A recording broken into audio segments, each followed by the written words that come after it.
Lezi ndaba zehora lesikhombisa sikwethulela zona bukhoma ekomkhulu le-SABC e-Auckland Park eGoli naze inohlonze kusihlwa. General Mkhwanazi, instead of making allegations against me, should perhaps explain to this commission if he is in actual fact the conduit for Mr. Tami Marimoto, a known criminal who he is alleged to have a close relationship with.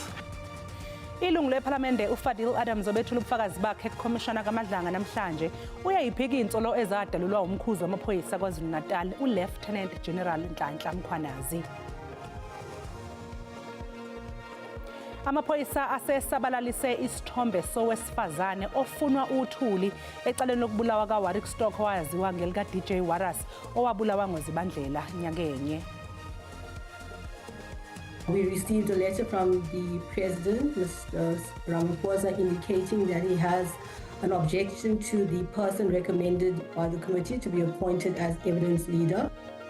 Umengameli wezwe ubhalele iPhalamende ephikisa isincomo segama lika Advocate Thandazani Madonsela ophakanyiswe njengozoho lobufakazi bekomiti elizocubungula ngenqubo yokuchithwa kwakhe esikhundleni ngodaba lwephalaphala. We celebrate the 100th running of the Comrades Marathon, a massive milestone in the history of one of the greatest sporting events on earth. Inhlangano elawula umjaho iComrades Marathon iqhubekile nokwethula umjaho ozoba ngowekhulu ngonyaka ozayo nakuba kubukeka sengathi sekunomdonsiswano phakathi kweinhlangano zama-athletics. Ngikubingelele umbukeli ngomkele indabeni zehora lesikhombisa kusihlwa igama lami nguNoxolo uMamtshali wakwamwali ihlabangane limhlophe qwa uza kwethu ositolikela ngolwimi lweyimpawu uSinovuyo Fihlani asingapholisi ke amaseko ake sibheke ezanamhlanje.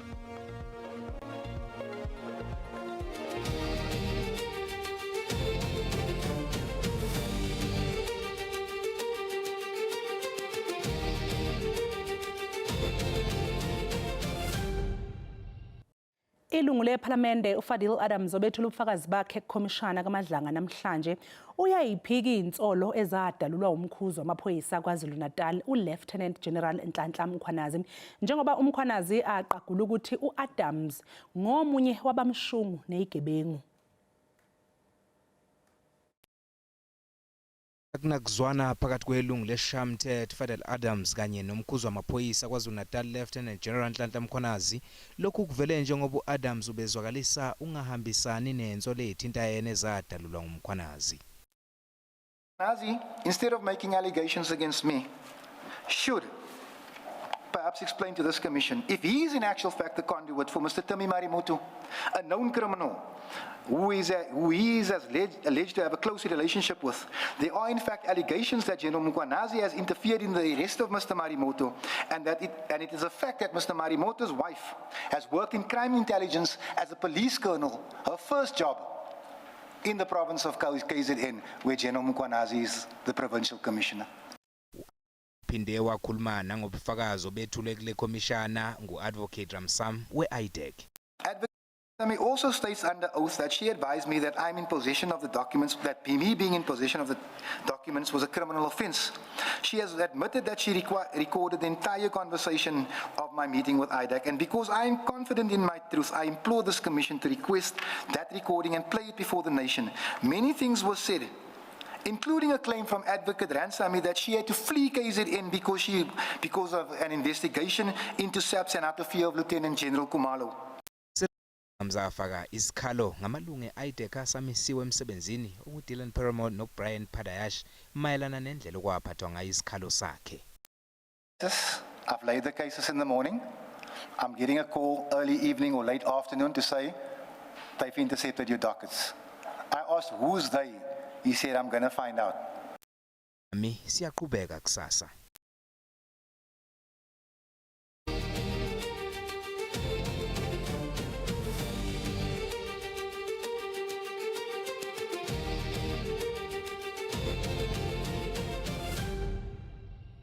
Amaphoyisa asesabalalise isithombe sowesifazane ofunwa uthuli ecaleni lokubulawa kaWarwick Stock owayaziwa ngelika DJ Waras owabulawa ngoZibandlela nyakenye.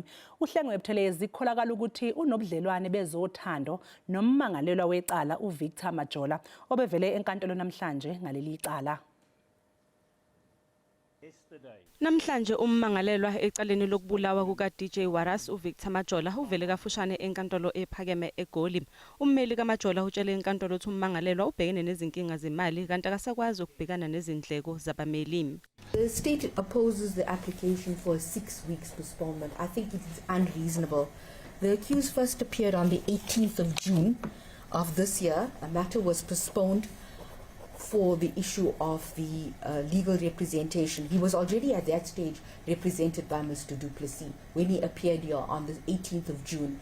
Umndeni kaMajola ucela isikhathi sengeziwe sokwenza amalungiselelo ezemali ukuze abameli baqhubeke nokummela kuleli cala. I've been instructed by accused number 2 and his family supporting him to request a further and for that purpose final postponement for them to make the necessary arrangements. Ijaji libesexwayisa uMajola ngokuthi lokho okugcina inkantolo ivumela ukuhlehliswa kwecala. Ijaji ligunyaze uMajola isikhathi singamasonto amane ukulungiselela icala. The court did on the last occasion request him to quote unquote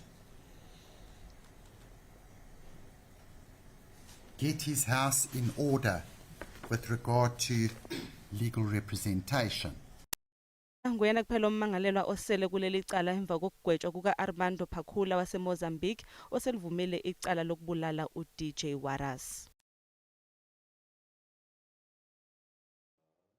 Amacala amabili abhekene nephoyisa elisamisiwe emsebenzini uSayitsheni Fani Inkosi ahlanganisiwe ohlwini lwamacala labeke selihlehliselwa umhlazi 15 wenyanga ezayo enkantolo yemantshi yasePitoli. Abameli bombuso bayilungiselela ukuqala kokuqulwa kwecala lakhe. Umengameli wezwe uCyril Ramaphosa ubhalele iPhalamende ephikisa isincomo segama lika Advocate Thandazani Madonsela ophakanyiswe njengozohola ubufakazi bekomiti iSection 89 elizocubungula ngenqubo yokuchithwa kwakhe esikhundleni ngodaba lweplazi lakhe iPhalaphala. Umongameli usandula ukufumana umtyhi ngexesha inkundla yamatyala ephakamileyo yaseNtshona Kapa imisa lenkqubo yasePalamente okwethutyana kwaye ngoku ucela umngeni kwigama legqwetha eliza kukhokela le komiti. We received a letter from the President, Mr. Ramaphosa, indicating that he has an objection to the person recommended by the committee to be appointed as evidence leader. Umongameli uthi mhlawumbi eligqwetha lingasebenzisa ulwazi elwalifumana ngexesha licebisa umbutho we-ANC ngale nkqubo yasePalamente.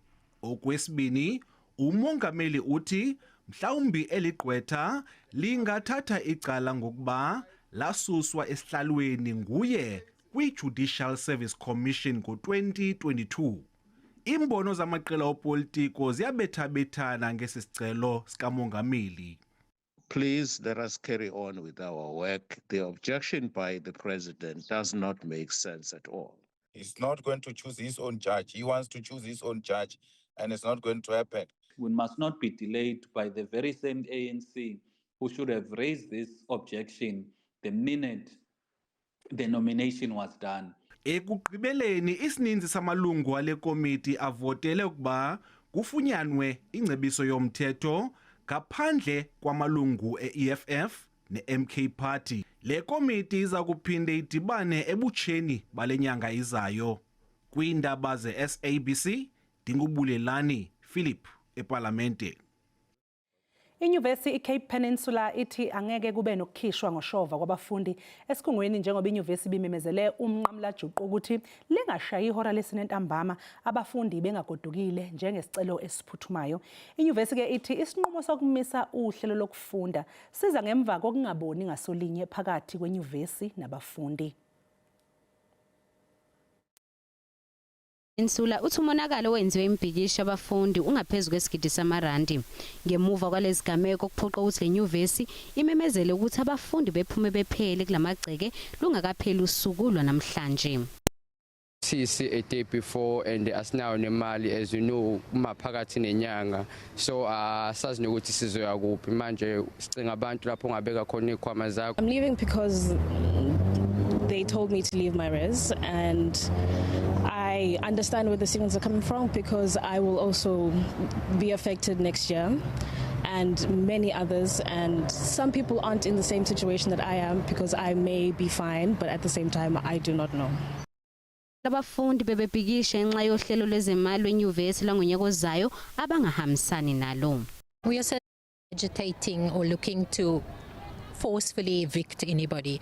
I think what we wanted to happen has happened, where people have received this notification that it's okay to leave, and they have left, and so we're appreciative of that. And we are also working through our HODs, through our residence managers. There are students in there who have special needs. Umkhandlu omele abafundi enyuvesi uthi uzobamba isangamo nabezindaba ukubhunga ngezinselele esikhungethe lenyuvesi.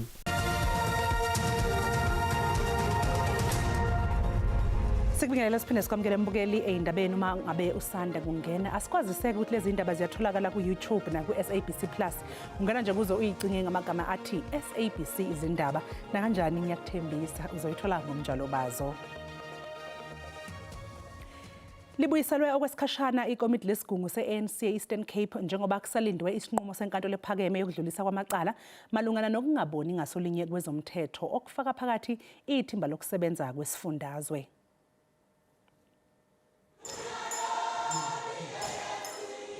Samkelwe ngezandla ezishushu isigqibo sokubuyisa isigqebe esiphezulu solawulo lwe-ANC ephondweni.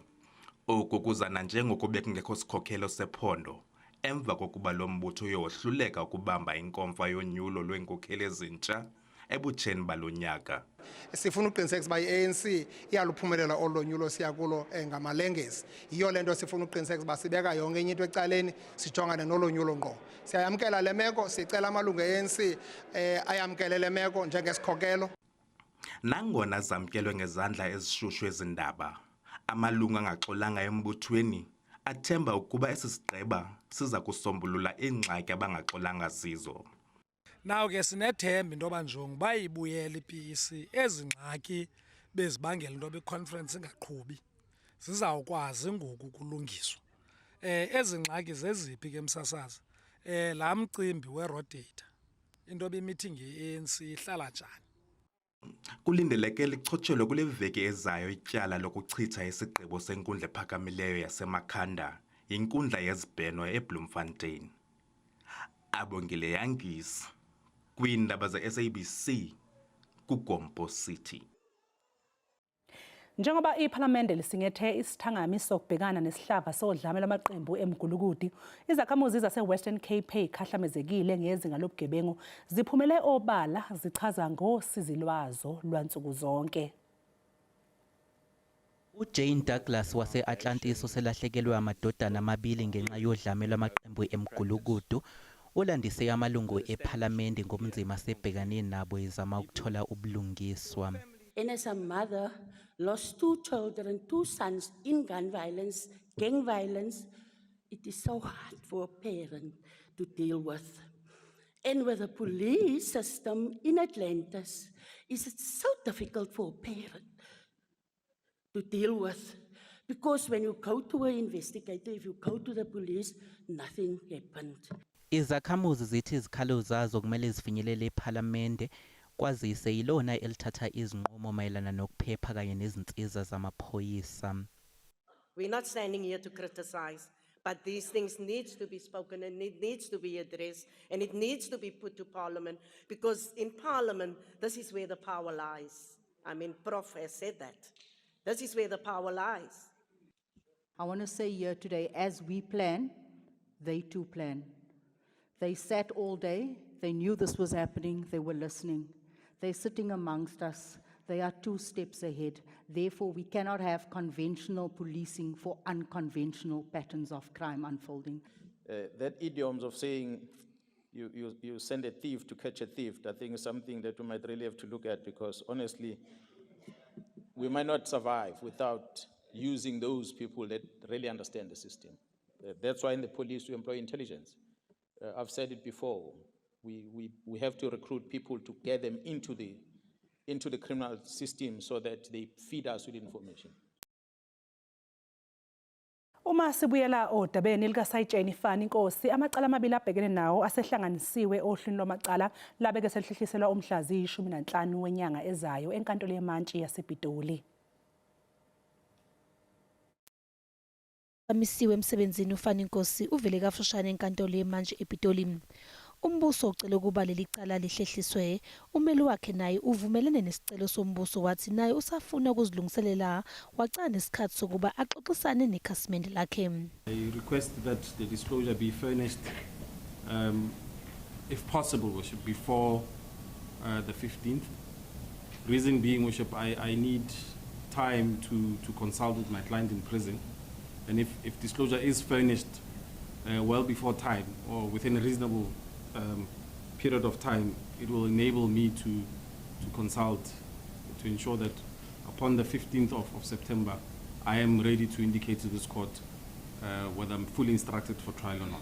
This is very important for the state to disclose the docket to the defense before the trial commences, so that the accused can thoroughly prepare for the trial.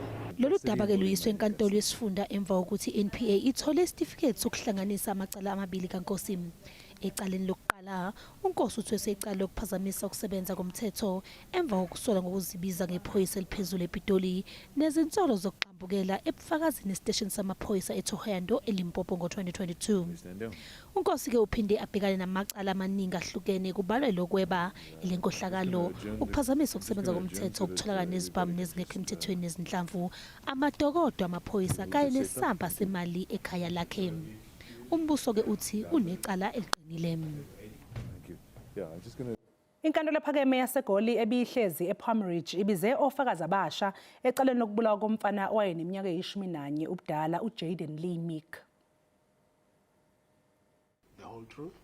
Umshayeli wemonto ethutha abafundi okukholakala ukuthi uyena owagcina ukubonakala noJayden Lee Meek ubesebhokisini lofakazi echaza ngokwenzeka ngesikhathi eyoshiya uMeek lapho ehlala khona. Uchaze nangobuhlungu nokuhlukumezeka abhekana nabo ngemuva kwesigameko nezinsolo ezazibhekiswe kuye. Tiffany Ntabiseng Lerato, they made an arrangement about transportation of Jayden. I didn't know Tiffany. I didn't have her phone number. She didn't have my phone number. That is why when Jayden was missing, the person that called Lerato is Ntabiseng. She didn't call me because they didn't have my number. So it's not the truth that I called Tiffany. I didn't know her. I didn't know her phone number. Uthisha holwimi lwesibhunu uthi wambona uJayden Lee Meek ngosuku olwandulela ukubikwa kwakhe ukuthi unyamalele. No. Hence I said it is an option for them to wear their tracksuits because I felt they feel more comfortable wearing tracksuits every day, but we always force and advise them not to. Yeah, because they are kids and they just decide to do what they want to do. Yes. But he was never in trouble for that. Hence I'm saying the only time I saw him wearing grey pants was the first week of school. Kwesitatimende sika mama wakhe uJayden Lee Meek uthi wayemgqokise umfaniswano wesikolo ophelele kanti uthisha kanye nomshayeli bathi wayegqoke ama-tracksuit ngesikhathi begcina ukumbona. Icala lizobuyela enkantolo ngesonto elizayo.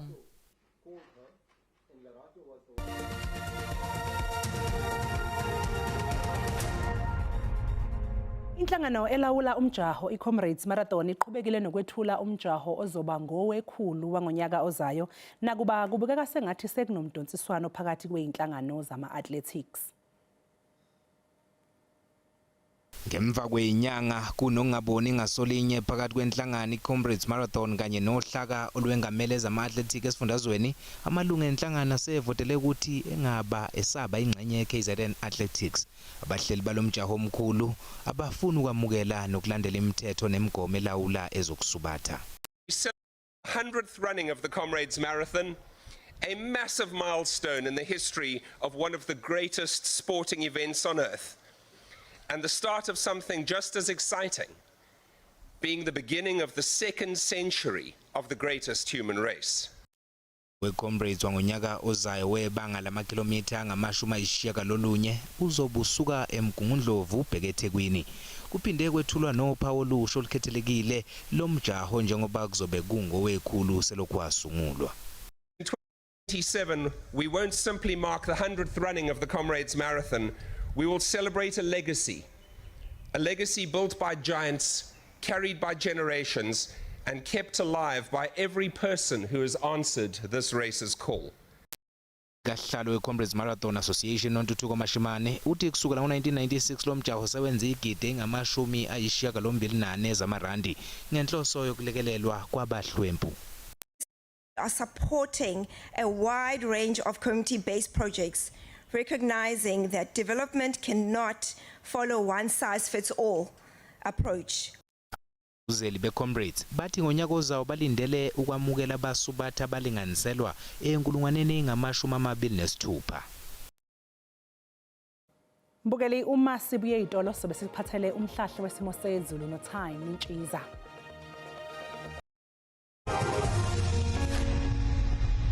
Nginibingelela babukeli emakhaya ngiphinde nginamukele kwisimo sezulu sanamhlanje kusihlwa ake sibheke simikani ngasho nje siphenyile ke nje izomobhek sekhona ke nje sifundazweni eGauteng kuye njalo nje eBloemfontein kanti lisana ukuthi nje liboze ngamafuku nje izomobhek sekhona ke nje sifundazweni eEastern Cape kuye njalo nje eKapa lodumo nakhona ke nje eMbombela kanti kusasa uzoqaphela nje mbukela khona ke lamathutshana emvule ngasho nje ukuthi umkhemezelo athanda manje aqiniseke nje khona kweli kaMthaniya kanti lisamboze ngamafu nje eMbombela kuye njalo nje eKapa lodumo nakhona ke nje eGqeberha kanti ke amazinga okushisa kusasa amika nje kakhulukazi phamabhek sekhona ke nje eGoli Soweto kanti ongaziyaduma ngasho nje lifudumele ngo26 kuye njalo nje ePretoria liyashisa limi nje ku28 masibhek sekhona ke nje esifundazweni eLimpopo amazinga okushisa amika nje liyashisa eGiyani ngo29 kuye njalo nje eMusina singawulindela nje u30 masibhek sekhona ke nje esifundazweni eMpumalanga amazinga okushisa amika nje eMbombela liyashisa ngo30 kuye njalo nje eMelo ngasho nje ukuthi lifudumele ngawo nje u25 masibhek sekhona ke nje esifundazweni iKwaZulu Natal eThekwini eClermont kwaMashu eMlazi singawulindela nje u23 thana ukuthi nje lipholeke nje eMgungundlovu ngawo nje u20 kanti ke Vryheid limi nje ku25 kanti masibhek sekhona ke nje ePort Shepstone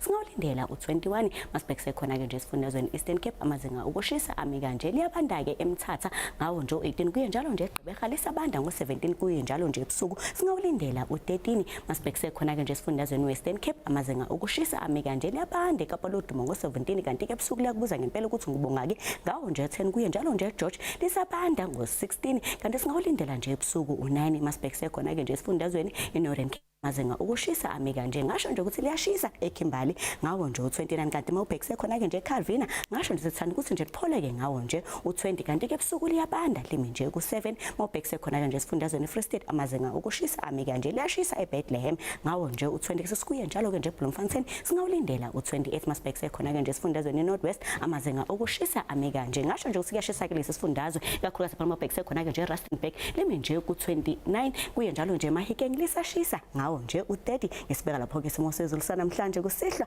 mina ke ngintombi kaMadlamini olangelihle ngoba libalele ngithi konke kufeziwe.